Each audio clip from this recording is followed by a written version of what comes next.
SM Store, amanah dalam muamalah. Assalamualaikum warahmatullahi wabarakatuh.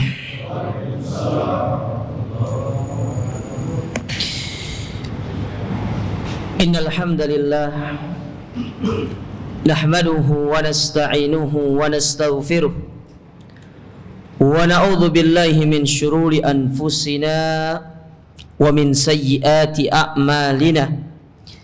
Man yahdihillahu fala mudilla lahu wa may yudlil fala hadiyalah.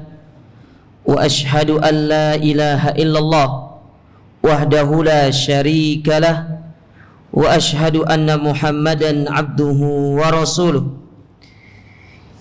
Ya ayyuhalladzina amanu taqullaha haqqa tuqatih wa la tamutunna illa wa antum muslimun.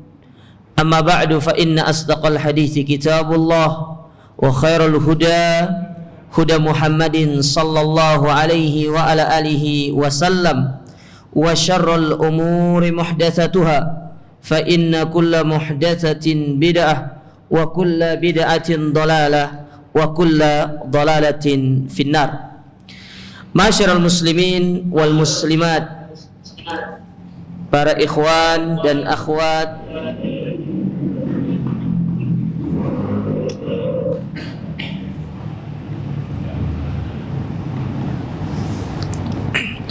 para jamaah yang semoga senantiasa dirahmati dan dimuliakan oleh Allah Subhanahu wa taala. Alhamdulillah, kita bersyukur kepada Allah Azza wa Jalla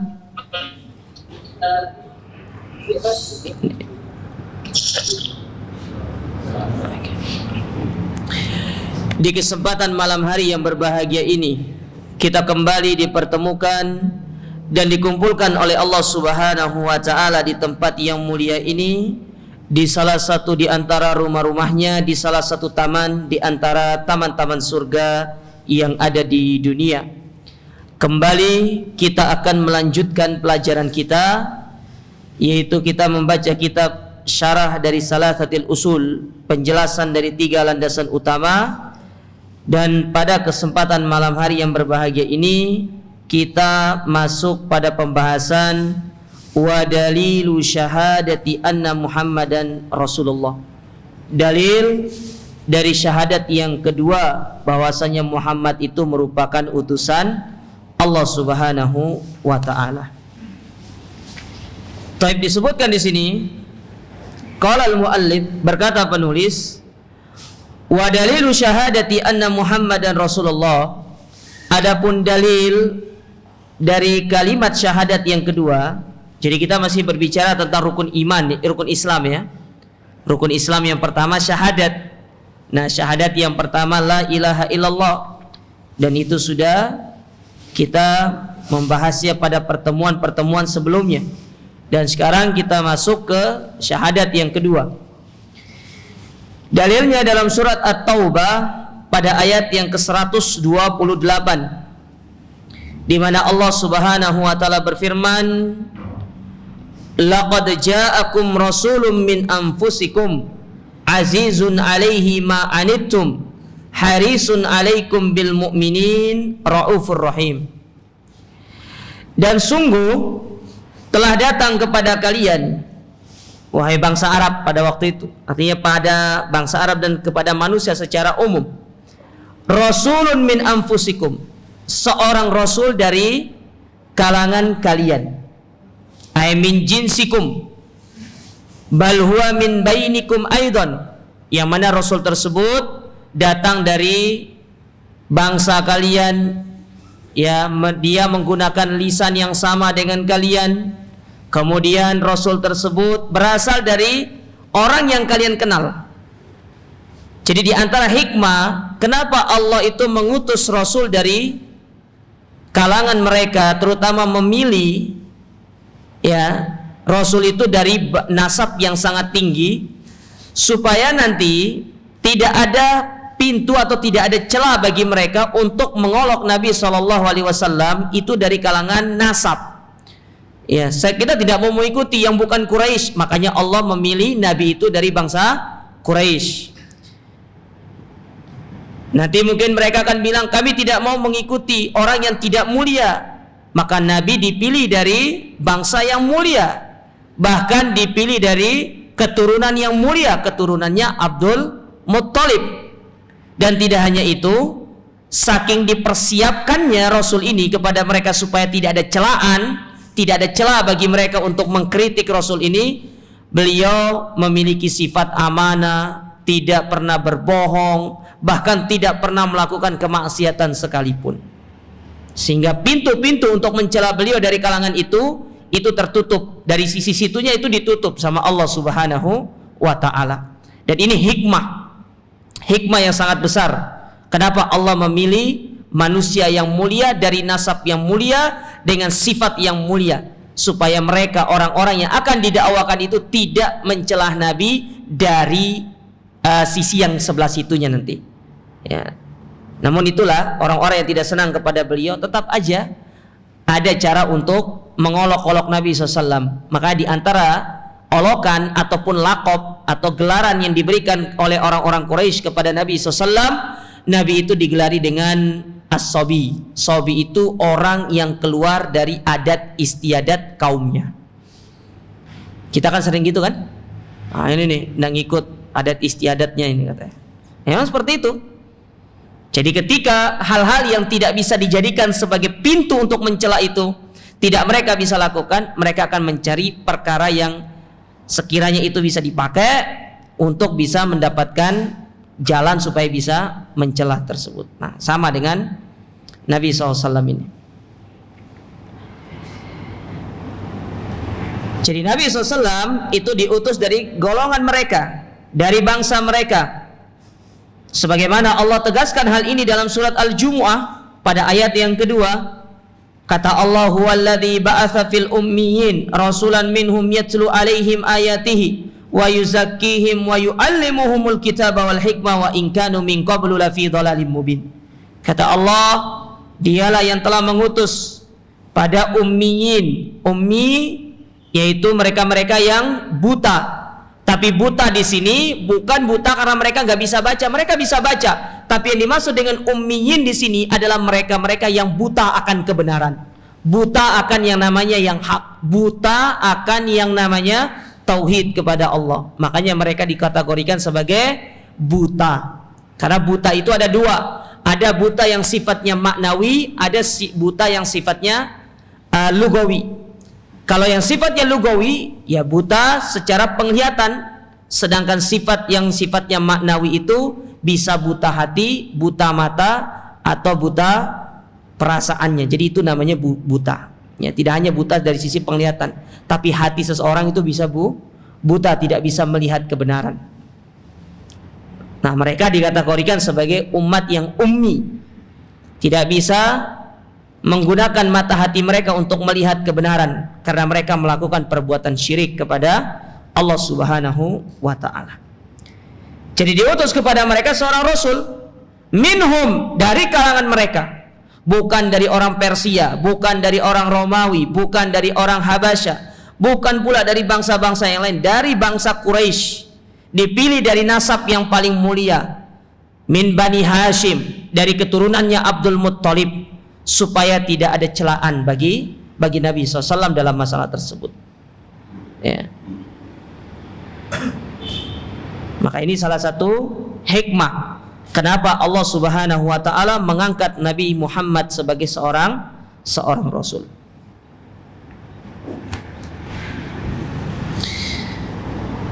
Yang mana sifat dari rasul tersebut Allah sebutkan di dalam ayat tadi dalam surat At-Taubah. Yang pertama adalah azizun alaihi ma anittum.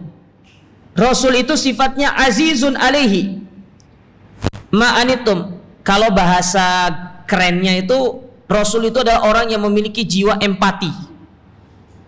Nabi itu memiliki jiwa yang empati tinggi, tidak kayak kita. Lihat bagaimana Nabi SAW ketika melihat Ammar ibn Yasir atau keluarga Yasir disiksa oleh tuannya. Nabi tidak bisa berbuat apa-apa pada waktu itu. Nabi ikut merasakan apa yang dirasakan oleh keluarga Yasir. Sehingga Nabi SAW mengatakan kepada mereka, sabron ala Yasir fa inna mau'idakumul jannah. Bersabarlah wahai keluarga Yasir, karena sejatinya yang menanti kalian itu adalah surga. Nabi tidak bisa berbuat apa-apa. Itu baru mulai Islam diajarkan oleh Nabi SAW. Mulai didakwakan Islam, pengikutnya pun tidak terlalu banyak, dan rata-rata yang mengikuti Islam itu atau yang masuk dalam agama Islam adalah mereka-mereka kalau enggak dari kalangan budak, dari orang-orang fuqara, dari orang-orang miskin. Dan itu salah satu pertanyaan Abu Sufyan salah satu pertanyaan Heraklius ketika bertanya kepada Abu Sufyan, siapa yang mengikuti mereka? Apakah dari kalangan agniya ataukah dari kalangan fuqara, dari orang-orang kaya atau orang-orang miskin? Kata Abu Sufyan, dari kalangan orang-orang miskin. Apakah yang mengikutinya itu orang-orang yang kuat atau orang-orang yang lemah? Kata Abu Sufyan, orang-orang yang lemah, bal aktsaruhum. Lalu apa kata Heraklius di akhir ucapan atau dialog bersama Abu Sufyan? Kalau apa yang kau katakan itu benar, maka dia akan berdiri di tempat ini untuk mengambil alih kekuasaanku. Dan itu benar. Di zaman Umar bin Khattab, mereka dipukul mundur kembali ke Vatikan sana sama Umar bin Khattab radhiyallahu taala anhu.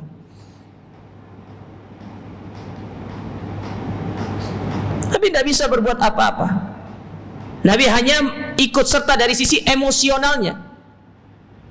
Makanya Nabi digelari dengan sifat azizun alaihi ma anittum, empati.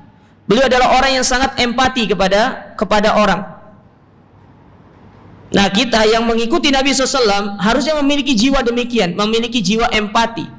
Kalau memang kita tidak memilikinya, diusahakan untuk kita bisa memiliki jiwa atau sifat empati seperti itu, jamaah sekalian. Penting sifat empati, secara simpati di dalam diri kita itu penting untuk kita pelihara, terutama kepada sesama muslim. Itu sangat penting. Karena hukum asal seorang mukmin itu mereka adalah orang yang saling ikut serta dalam masalah perasaan dengan muslim yang lainnya. Kata Nabi SAW, "Matsalul mu'min fi tawadu'ihim wa tarahumihim wa ta'atufihim kamatsalil jasadil wahid." Perumpamaan seorang mukmin dengan mukmin yang lainnya dalam masalah kasih sayang, dalam masalah kita berlemah lembut, di dalam masalah kita saling mencintai, seperti satu bangunan. Seperti satu bangunan. Bagaimana bangunan tersebut? Atau seperti satu badan. Idza staka adwun minhu, apabila satu dari anggota tubuh itu merasakan sakit, tada saja sairu jasadi kulli, maka dia akan menjadikan seluruh badan yang lain pun ikut sakit. Antum sakit gigi tapi merembetnya kepada yang lain. Bukan hanya seluruh tubuh antum, bahkan orang-orang di luar antum itu kena. Anak ribut diseneni sama kita. Jangan ribut, sakit gigi ini katanya gitu. Ya. Padahal yang sakit gigi kita yang kena imbasnya mereka. Sakit kepala larinya ke semua badan, pegelnya ya. Penyakit yang lainnya pun kambuh jadinya. Padahal hanya dari sakit kepala. Nah, mukmin itu seperti itu. Mungkin kita tidak bisa membantu secara material, tidak bisa membantu secara secara harta, enggak bisa. Tapi paling tidak kita ikut serta di dalam masalah emosional. Itulah Nabi SAW. Berbagi kesedihan, berbagi kebahagiaan, ya, kepada saudara kita, kepada sesama muslim.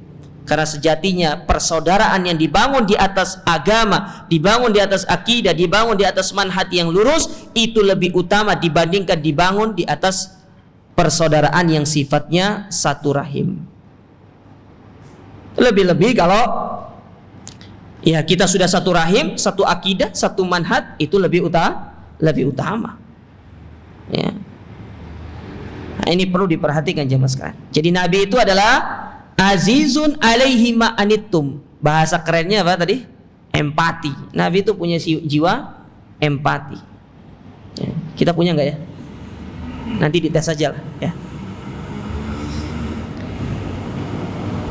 Lalu apa sifat Nabi SAW berikutnya? Harisun alaikum.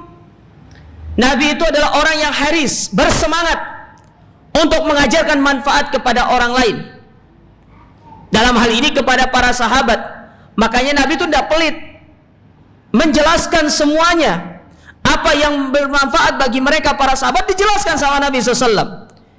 Maka coba lihat persaksian Abdullah ibnu Abbas radhiyallahu taala anhuma ketika di Haji Wada.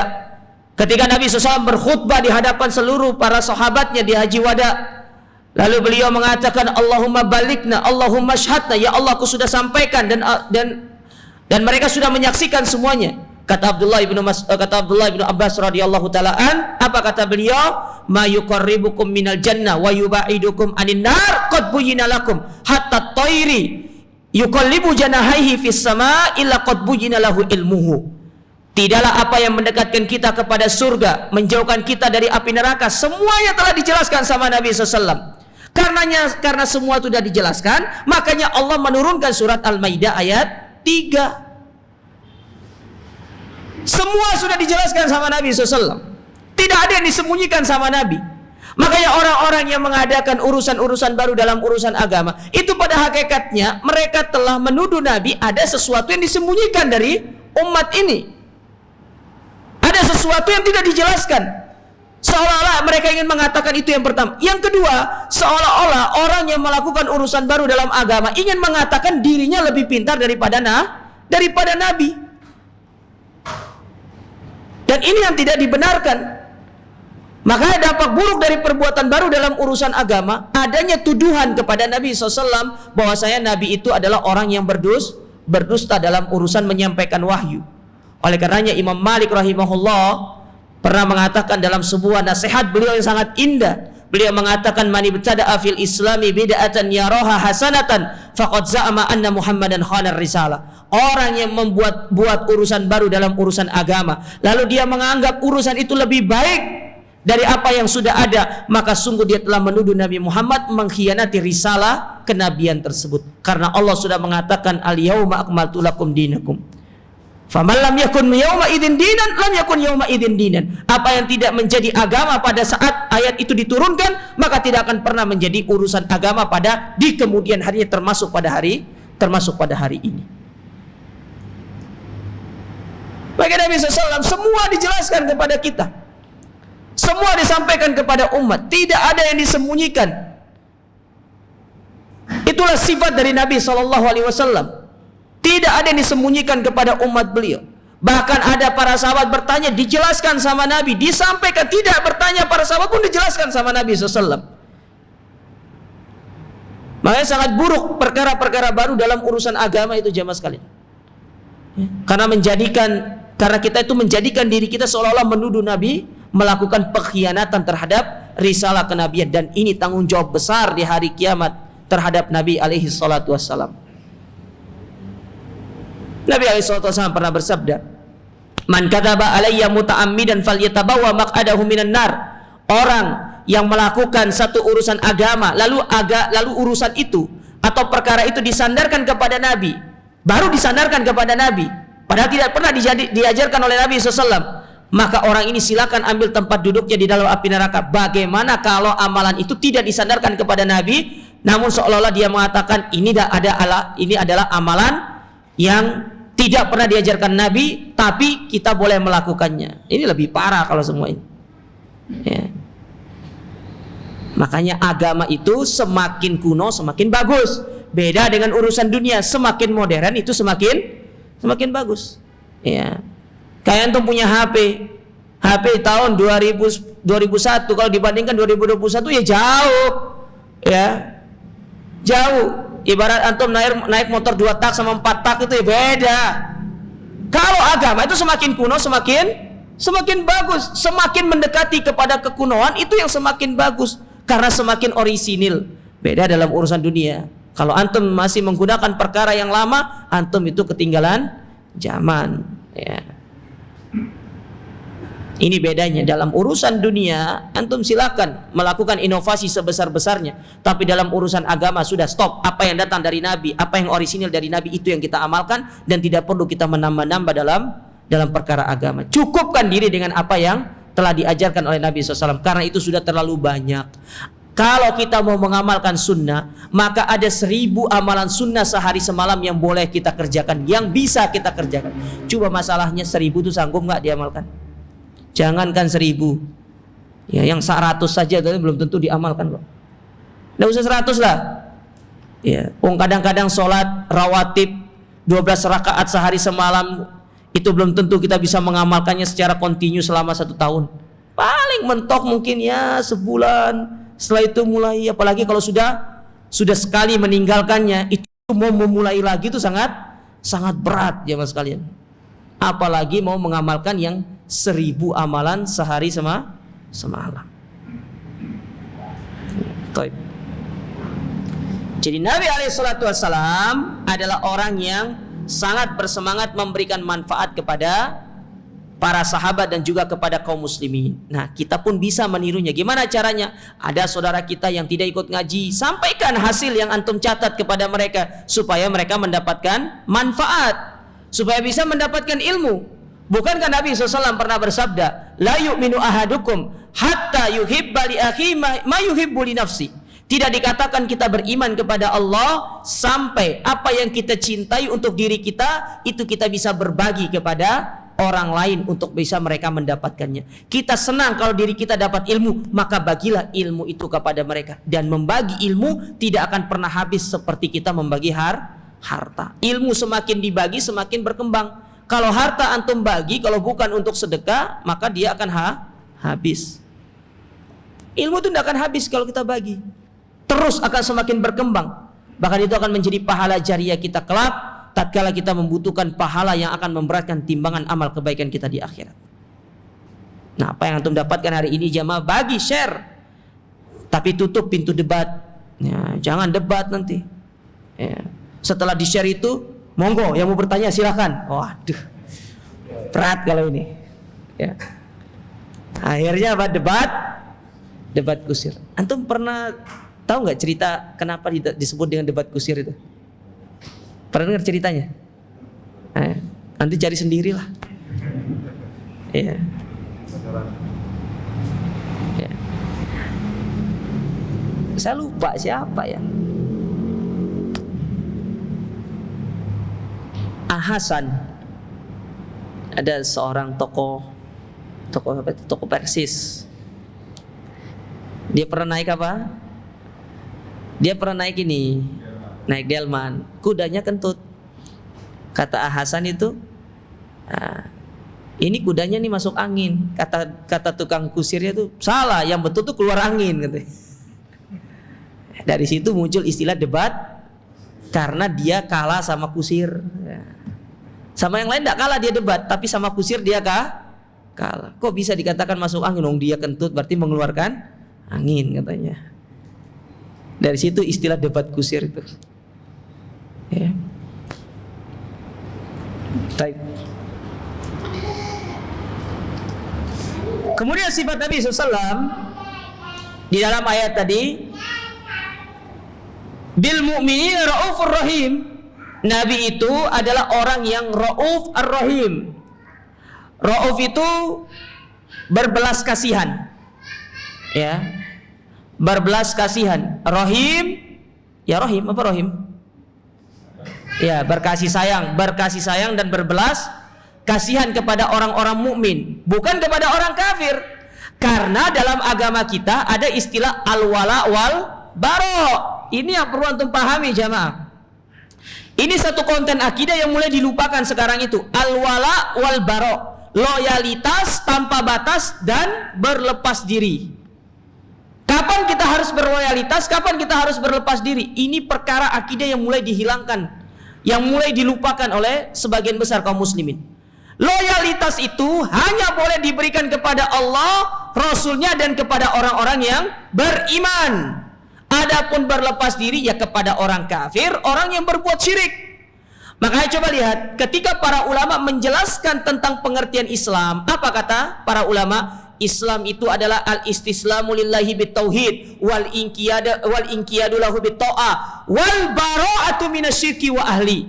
Orang Islam itu adalah yang berserah diri kepada Allah dengan sebenar-benarnya, tunduk dan patuh kepada segala perintah dan larangan Allah, dan berlepas diri dari kesyirikan serta pelaku syirik. Itu orang Islam.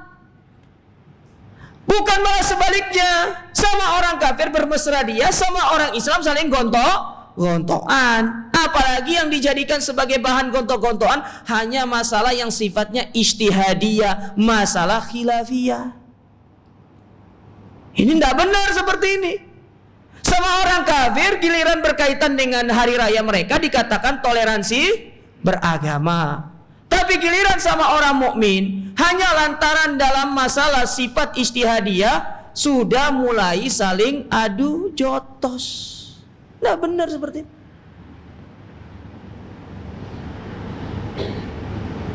Mana al-wala wal bara kita? Makanya sering saya sampaikan, antum kalau berbicara toleransi, Islam itu tidak perlu diajar toleransi, jamaah. Antum tahu wasiqatul Madinah, piagam Madinah itu, ketika Nabi hijrah dari Mekah ke Madinah, sampai di Madinah mendapati dua suku yang saling suka berperang. Ada antara Aus dan Khazraj, perang selama 1500 tahun perang, jamaah. Ya, bukan setahun dua tahun perangnya, 1500 tahun perang. Islam datang menyatukan mereka. Fa'alafa baina qulubikum. Allah jadikan mereka menjadi hati yang satu. Di Madinah itu bukan hanya suku asli Madinah yang ada Yahudi, ada Nasrani. Nah, Nabi berpikir bagaimana mengakomodir semua ini, maka diterbitkanlah yang namanya piagam Madinah yang disebut dengan Wasiqatul Madinah. Apa isi perjanjiannya itu? Apa isi dari Wasiqatul Madinah? Salah satunya adalah tidak boleh kita mengganggu acara hari raya agama lain. Itu Islam seperti itu. Lalu kita dikatakan tidak toleransi, tidak dikatakan kita toleransi ataupun kita dikatakan radikal. Tidak, Islam itulah agama yang toleransi. Saya mau tanya sama antum, peristiwa Ambon pada waktu itu, kaum muslimin diserang ketika Idul Fitri. Pernah nggak antum serang? Orang Islam serang orang-orang ketika merayakan hari raya Misa Natal? Pernah, Ustaz. Itu oknum. Kita katakan itu oknum. Islam tidak pernah seperti itu. Peristiwa Ambon, kaum muslimin lagi sholat Idul Fitri diserang sama mereka. Dibunuh, dibantai. Katanya toleransi beragama. Mana sekarang? Makanya kita jangan pernah, istilahnya jangan sampai tertipu dengan mereka-mereka yang mengatasnamakan diri mereka Islam, padahal mereka sebenarnya merusak agama Islam. Mana contohnya? Yaitu kayak orang-orang liberal itu, Islam liberal. Karena mereka mengedepankan kebebasan di dalam berpikir. Al-Quran itu ditafsirkan sesuai dengan apa yang menjadi keinginan mereka. Ya. Yang dikenal dengan istilah tafsir, apa istilah itu kalau lupa saya. Apa? Hermeneutika. Itu dia. Itu tafsirnya mereka, tafsir hermeneutika namanya. Jadi konteks itu tidak lagi melihat kepada penjelasan para ulama, tapi mereka lebih mengambil kepada konteks yang secara kehidupan mereka ini. Enggak cocok. Banyak seperti itu sudah. Ya. Dan dibawa kepada pemahaman-pemahaman mereka. Itulah tafsir hermeneutika, dan itu banyak dimasuki pada kampus-kampus Islam. Saya pernah kena itu. Ya. Antum kalau ngomong toleransi sama Islam, jangan. Ya. Ngomong toleransi, ngomong komitmen. Islam itu adalah agama yang toleransi dan agama yang sangat komitmen. Tapi kitanya yang tidak komitmen. Mana contoh kita tidak komitmen di dalam agama kita? Kita sebelum lahir ke dunia ini, kita mengambil sebuah komitmen kita dengan Allah untuk beribadah hanya kepada Allah. Sekarang lihat, banyak yang berbuat syirik nggak? Banyak. Berarti kita tidak komitmen dengan hal tersebut. Kenapa kepada sesama manusia kita bisa komit? Kenapa kepada Allah tidak bisa komit?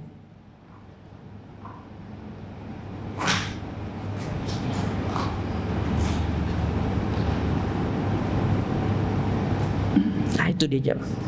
Kita kembali ke sini.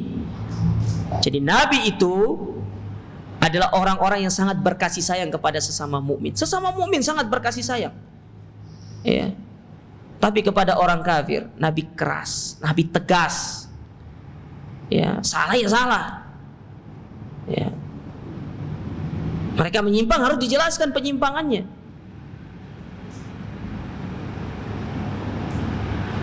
Ini enggak, kepada orang mukmin justru kita keras. Kita saling perang. Tapi giliran kepada orang kafir, ya subhanallah jemaah, terlalu banyak kisah seperti itu. Makanya ini akidah al-wala wal bara ini merupakan perkara yang mulai hilang di tengah-tengah kaum muslimin. Kepada siapa kita harus loyalitas dan kepada siapa harus kita berlepas diri. Ini harus kembali untuk dipelajari akidah ini. Poin ini adalah konten yang sudah mulai banyak dilupakan karena memang konten ini yang menjadi salah satu pemisah ya antara kebenaran dengan kebatilan. Konten inilah yang menjadikan kita itu bisa menjadi orang yang memiliki prinsip di dalam beragama. Masalah al-wala wal bara. Coba nanti antum baca tentang al-wala wal bara itu. Ya. Contoh misalkan satu ayat ya, saya bacakan satu ayat saja dalam Al-Qur'an terkait masalah al-wala wal bara. Di dalam surat Al-Mujadalah pada ayat yang terakhir. Kata Allah Subhanahu wa taala, la tajidu qauman yu'minuna billah atau la tajidu qauman yu'minuna billahi wal yaumil akhir. Tidak akan pernah didapati satu kaum yang beriman kepada Allah dan hari akhir, yuaduna man hadallaha wa rasulah, mereka bersaling bermesraan, saling mencintai dengan orang-orang yang justru kufur kepada Allah dan Rasulnya. Gimana caranya? Ya, kok bisa kita saling mencintai dengan orang-orang yang tidak beriman kepada Allah dan Rasulnya?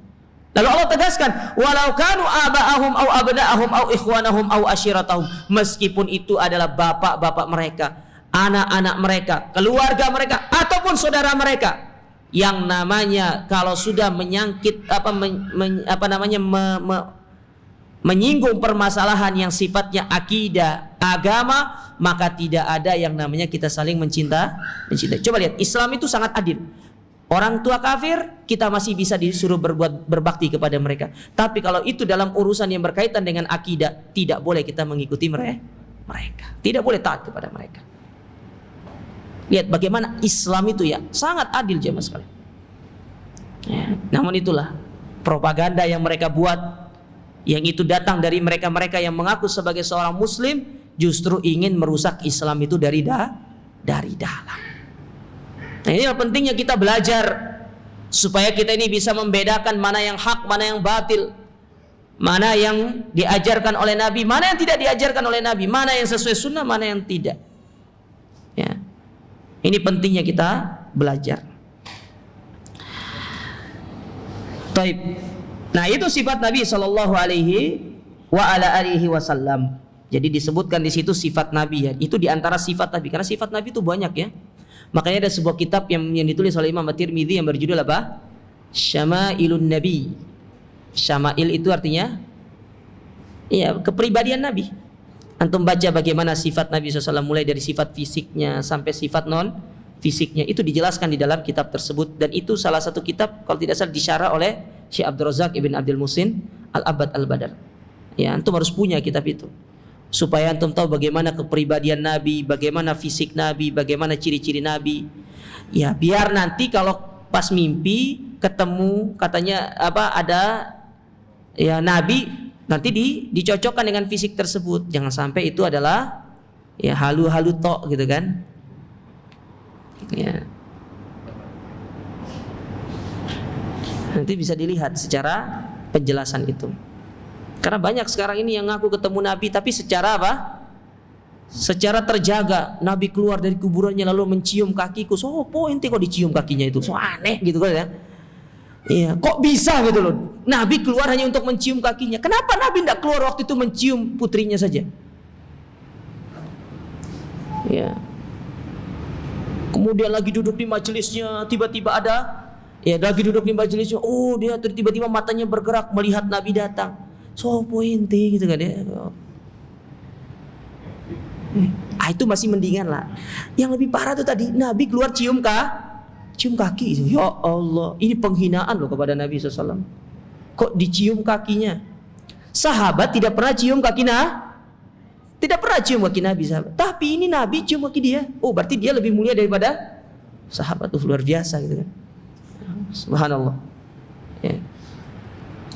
Ada ya orang kayak gitu ya. Ya. Baik. Nah, itu salah satu dalil dari syahadat alla ilaha illallah. Ya. Dan sifat-sifat ini atau ayat ini yang menjelaskan tentang sifat Nabi ini jamaah sekalian, yaitu menunjukkan tentang Nabi itu adalah seorang Rasul yang hak, benar-benar Rasul. Tidak seperti Rasul nabi-nabi yang mereka mengaku sebagai Nabi seperti Musailamah Al-Kadzab. Di zaman dulu setelah Nabi meninggal banyak yang mengaku sebagai Nabi. Di antaranya Musailamatul Kadzab. Namanya sudah kadzab. Tahu kadzab? Kadzab itu sigoh mubalaghah dari kadzib. Kalau kadzib itu mungkin bohongnya tidak terlalu banyak, mungkin 20%. Kalau kadzab itu sudah 100% bohong gitu. Setiap hari sudah bohong sudah dia tuh. Pokoknya kalau orang sudah dilabelkan dengan kadzab, berarti Swiss nggak ono benernya sudah dia. Tidak ada jujurnya sudah. Kalau sudah kadzab itu. Ya. Nah, Musailamah Al-Kadzab ini ngaku sebagai Nabi. Pernah suatu ketika bertemu sama Amr bin As radhiyallahu taala anhu. Ya. Akhirnya dia bertanya kepada Amr bin As tentang satu ayat yang diturunkan, yaitu surat Al-Ikhlas. Ya. Qul huwallahu ahad, Allahus samad, lam yalid wa lam yulad wa lam yakul lahu kufuwan ahad. Lalu seketika itu Musailamah itu mengucapkan sebuah syair. Ya. Apa kata Musailamah? Ya difdaniki matanikin. Ya, apa lagi saya lupa. Pokoknya kalau diterjemahkan, wahai katak wahai kodok, ya, wahai kodok yang atau dalam syair yang lain dia sebutkan wahai tikus katanya. Yang engkau terdiri dari 2 telinga, 2 tangan, 2 kaki. Ya, tidaklah dirimu itu melainkan hanya sebuah badan yang besar. Ya. Kata Musailamah kepada Amr, "Gimana? Ini wahyu yang diturunkan kepadaku." Kata Amr bin As, "Aku semakin yakin kamu itu kadzab sudah." Aku semakin yakin kamu itu kadzab katanya. Kok bisa bilang wahai ya. Ada yang sebutkan wahai tikus, wahai marmut, ada yang sebutkan wahai kodok gitu kan. Ya, lucu orang-orang yang kadzab. Karena banyak di zaman itu banyak yang mengaku sebagai nabi. Makanya di antara salah satu ujiannya Abu Bakar itu banyak orang ngaku sebagai nabi. Sekarang ada bahkan lebih meningkat. Di zaman Nabi hanya orang ngaku sebagai nabi. Kalau di zaman sekarang ngaku sebagai malaikat Jibril.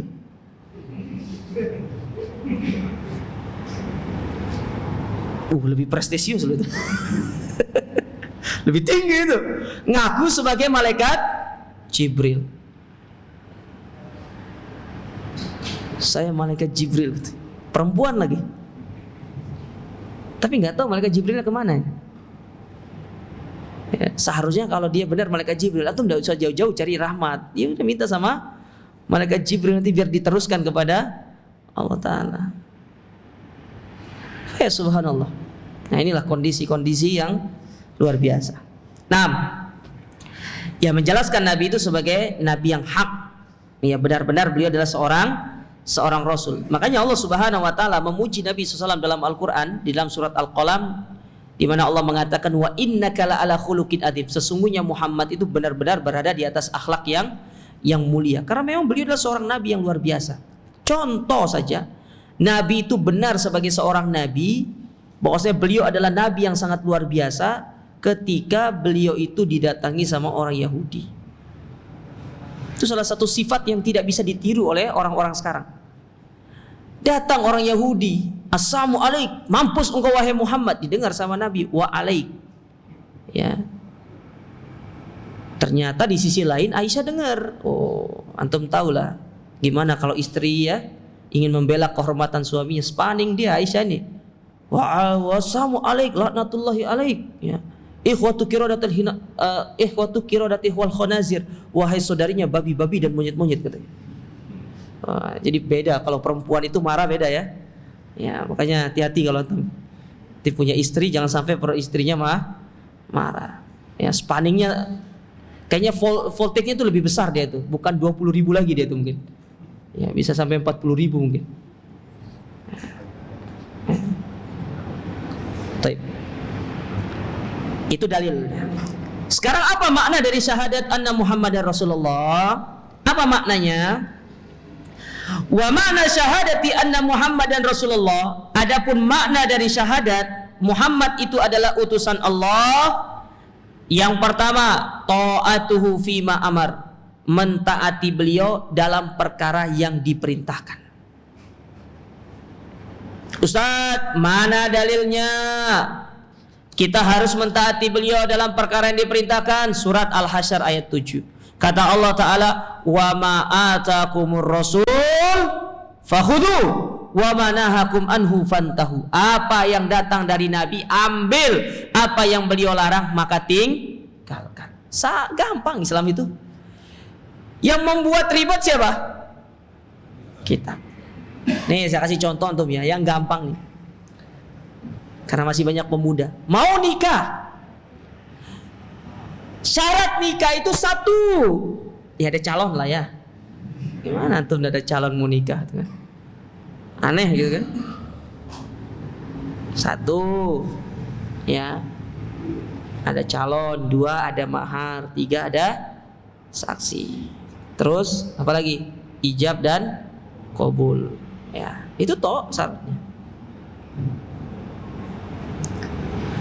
Tapi kalau antum bawa ke Indonesia ribet nikah itu. Ribet nggak? Ribet. Apalagi generasi-generasi X nih. Generasi bapak-bapak zaman 80 mungkin 90-an.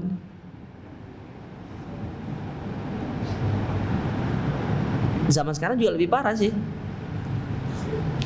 Mau nikah tuh gampang. Kalau sudah ada calon, mahar sudah ada gampang. Pergi lamaran, kalau sekalian bawa mahar nggak apa-apa, langsung nikah bisa sebenarnya. Ya cuma gitulah. Mana contoh ribetnya? Satu, nak, kamu harus mapan dulu ya sebelum nikah. Ribet ya. Ya benar sih, mapan itu penting. Cuma kalau gara-gara mapan kemudian anaknya lama nikah, itu tidak bagus. Karena sebenarnya yang mengayakan, yang menjadikan kita kaya itu dengan pernikahan. Antum sebelum nikah rizkinya satu. Kalau antum nikah rizkinya jadi dua. Kalau tambah anak, misalkan tambah anak 4, misalkan jadi 6, berarti rizkinya berapa?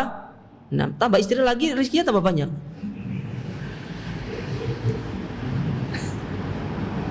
Ini ada ibu-ibu yang nonton ini.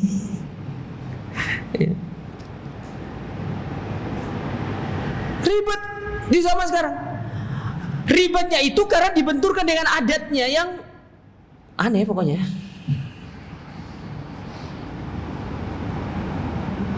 Oh enggak boleh. Coba kalau mau nikah kita cari hari baik. Ya hari itu semuanya baik jemaah. Gak ada hari gak baik itu. Semua hari itu baik. Belum lagi nanti kalau anak pertama.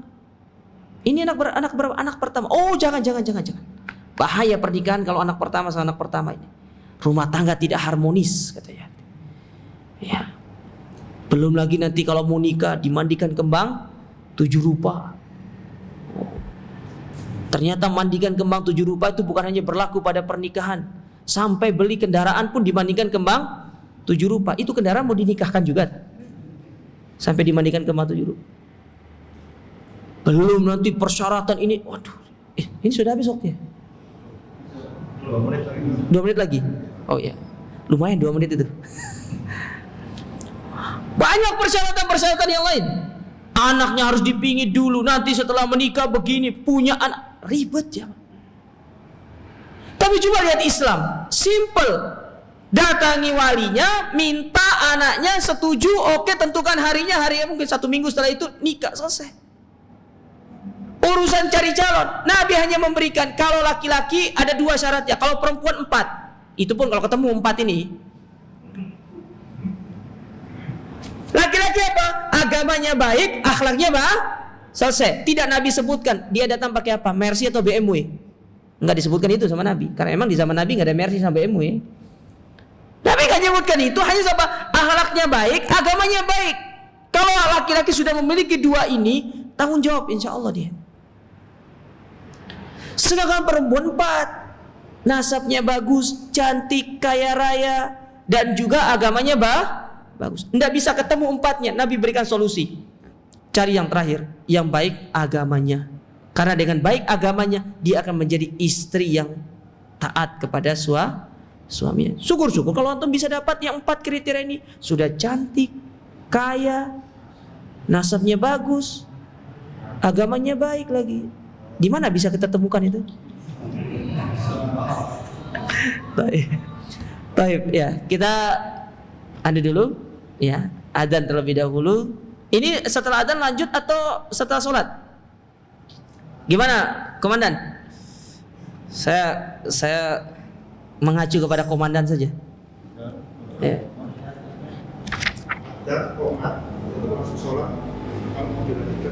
Oh gitu, siap. Berarti kita adzan, setelah itu langsung qomat, kita sholat, kemudian kita lanjutkan setelah itu. Baik. Barakallahu fikum. Insyaallah kita lanjutkan setelah sholat isya. Alhamdulillah wassalatu wassalamu ala Rasulillah, amma ba'd. Kita lanjutkan kembali.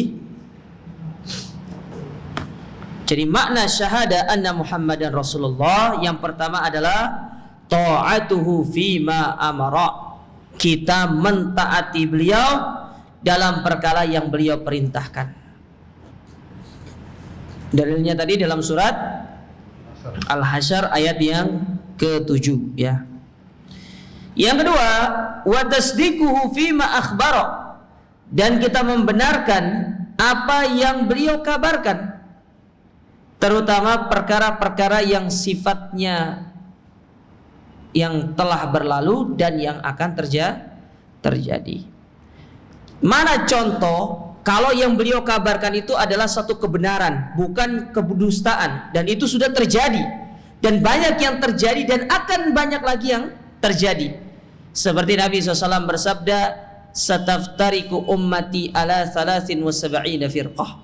Islam itu akan berpecah belah menjadi 73 golongan. Itu contoh akan terjadi yang namanya sesuatu yang terjadi, ya.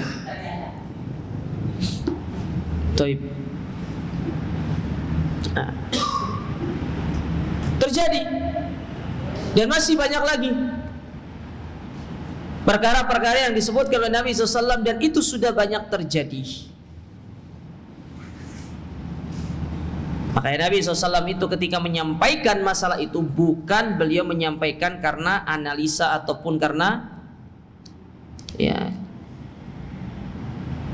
kesoktawan beliau, bukan. Tapi Nabi menyampaikan itu benar-benar dengan wahyu.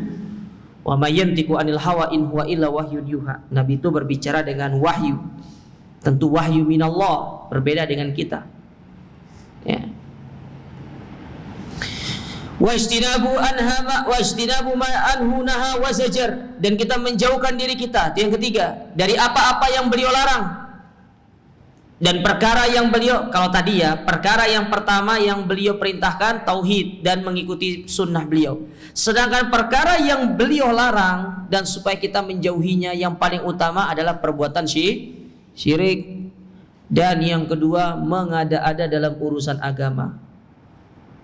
Mana dalil Nabi mewanti-wanti kita dari perkara baru dalam urusan agama? Kalau hadis mungkin Nabi hanya menyebutkan sekali, tapi Nabi sering menyebutkannya setiap minggu, yaitu khutbatul hajah yang beliau selalu baca pada setiap khutbah Jumat. Iyyakum wa muhdatsatil umur, fa inna kulla muhdatsatin bid'ah wa kulla bid'atin dhalalah. Hati-hati dengan perkara baru dalam urusan agama. Nabi ingatkan kita, diingatkan terus sama Nabi SAW. Bahkan disebutkan oleh para sahabat, ketika Nabi mengucapkan perkara itu, ihmarat ainah, mata beliau merah dan muka beliau merah, saking beliau bersemangatnya menyampaikan masalah itu, supaya kita ini peka, supaya kita ini tahu, supaya kita ini sadar bahwasanya enggak boleh mengada-ada dalam urusan agama. Tapi kalau panjenengan mau mengada-ada dalam urusan dunia, tidak ada yang larang. Tidak ada yang larang. Ya, diperbolehkan. Tapi kalau mengada-ada dalam urusan agama, nah itu yang tidak boleh. Karena dengan diturunkannya surat Al-Maidah ayat 3, Itu artinya bahwasanya agama ini tidak perlu ditambah, tidak perlu dikurangi. Wis lengkap, komplit. Kalau antum sering main game itu mission complete gitu. Ya. Betul gak? Mission complete. Ya itu mission complete kan. Sudah komplit sudah agama ini.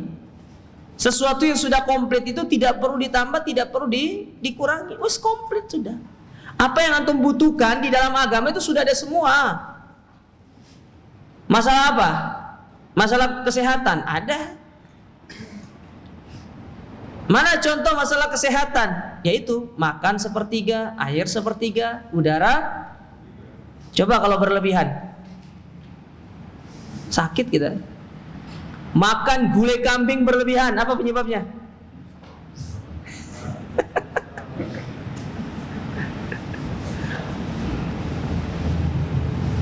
Kalau makan nasi mandi berlebihan, zen gitu. Apa mana gratis ya? Oh, zen. Pokoknya berlebih-lebihan itu tidak bagus sudah.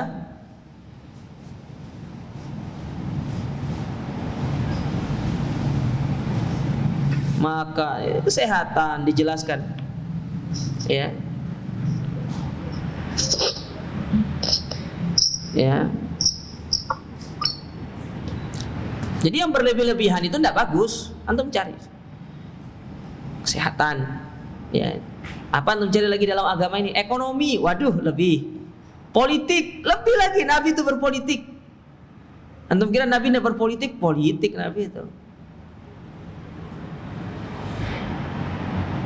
Al-harbu hida, perang itu tipu daya.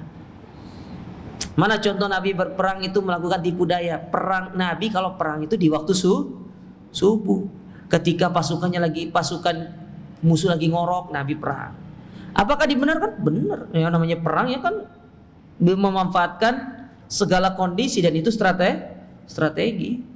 Kayak Jenderal Sudirman itu loh, terkenal dengan perang apa namanya? Gerilyanya. Nah, beliau bergerilya kan? Apakah itu pengecut? Enggak, itu strategi perang politik dalam perang. Dan itu dibenarkan dalam Islam. Ya. Dibenarkan dalam Islam. Karena Nabi menyebutkan al-harbu hida, perang itu ya tipu daya. Yang paling kuat tipu dayanya dia yang menang. Ya. Dan itu dicontohkan oleh para sahabat. Bagaimana Khalid bin Walid pernah satu ketika dalam sebuah perang dilihat, iki kok kalah terus kita nih. Oh, akhirnya dirubah, sayap kanan ke kiri, sayap kiri ke kanan. Menang. Memang perang itu tipu daya politik. Islam mengajarkan politik. Bahkan para ulama menulis sebuah kitab namanya As-Siyasah As-Syar'iyyah, politik syar'i. Bagaimana sih berpolitik secara syar'i itu ada di dalam agama kita.